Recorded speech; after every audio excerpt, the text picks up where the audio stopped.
Je crois que cette réforme, finalement, elle est nécessaire. Elle est nécessaire aujourd'hui ou demain, mais il faudra la faire à un moment donné. Nous avons le courage de la porter, nous avons le courage de la faire. Aujourd'hui, j'invite tous les parlementaires de cette Assemblée à travailler, à modifier au maximum les inégalités qui peuvent exister dans le système actuel pour créer le système de retraite le plus égal et le plus équitable pour tous.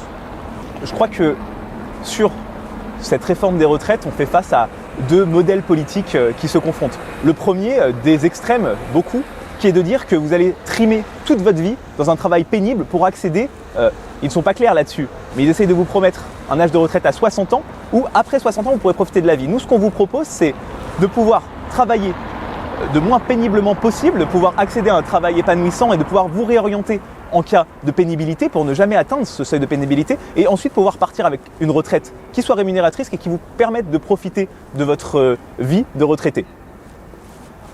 Aussi, j'aimerais ajouter un point qui est important.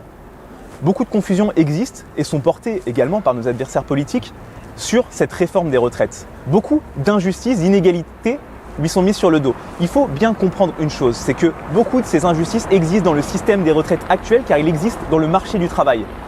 L'occasion de réformer les retraites, c'est de corriger au maximum ces injustices. Alors j'invite mes collègues à travailler pour faire en sorte de laisser le moins possible de Français dans les angles morts que le système des retraites crée déjà actuellement.